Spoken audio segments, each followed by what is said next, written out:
अभी तक हम लोग गद्य पढ़े थे, अब हम लोग क्या पढ़ेंगे? पद्य पढ़ेंगे, जिसमें अध्याय 1 को सबसे पहले हम लोग पढ़ेंगे और उसका क्या नाम है?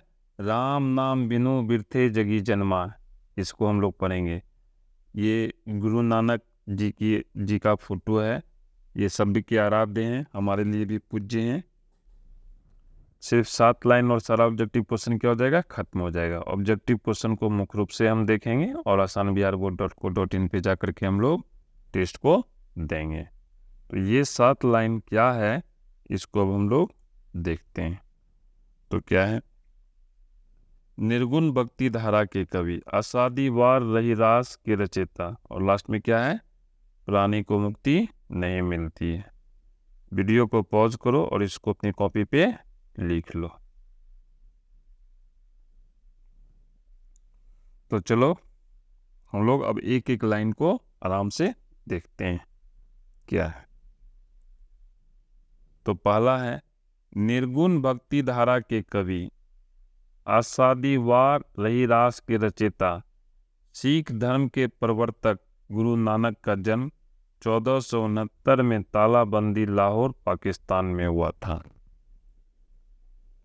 तो पहला क्वेश्चन क्या पूछेगा? पहला क्वेश्चन पूछेगा गुरु नानक किस भक्ति धारा के कवि हैं? तो आंसर हो जाएगा निर्गुण भक्ति धारा के कवि हैं। दूसरा क्वेश्चन पूछ सकता है, आसादीवार रही रास के रचयिता कौन है? तो आंसर हो जाएगा गुरु नानक हैं। अगला क्वेश्चन पूछ सकता है, सिख धर्म के प्रवर्तक कौन है? तो गुरु नानक हैं। प्रवर्तक बोले तो संस्थापक। सिख धर्म की स्थापना किसने की थी? गुरु नानक ने की थी। अगला क्वेश्चन पूछ सकता है, गुरु नानक का जन्म कहाँ हुआ था? तो 1469 ईस्वी में हुआ था। फिर पूछ सकता है, गुरु नानक का जन्म कहाँ हुआ था? तो तालाबंदी लाहौर पाकिस्तान में हुआ था। इसको अब हम लोग ननकाना साहब भी कहते हैं। क्वेश्चन ऐसे पूछता है, गुरु नानक का जन्म ननकाना साहब में हुआ था, ये अभी कहाँ है? तो आंसर हो जाता है पाकिस्तान में। तो आगे बढ़ते हैं, देखते हैं अगला लाइन क्या है। अगला लाइन देखो, वही चीज़ है जो मैंने तुम लोगों को बताया था। ये कंपटीशन का फेवरेट क्वेश्चन है। इनका जन्म स्थान ननकाना साहब कहलाता है।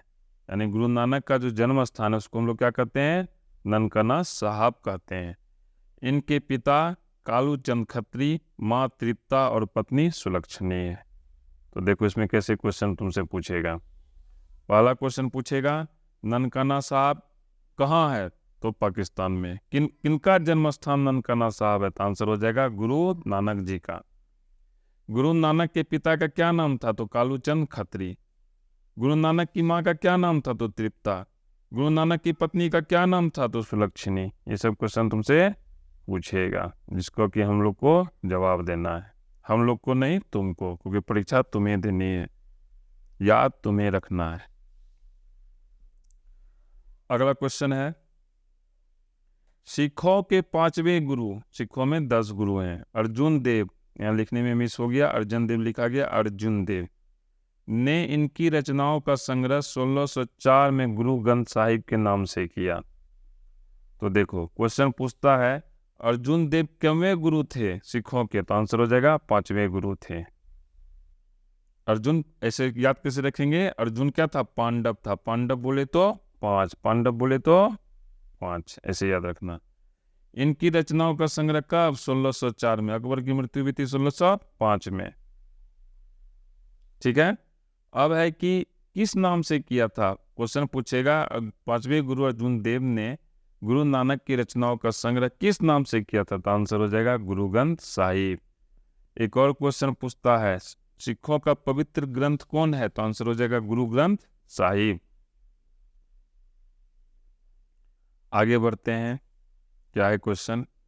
इन्होंने पंजाबी के अलावा, सिख लोग ज़्यादातर किस राज्य में मेजोरिटी में है? पंजाब में है।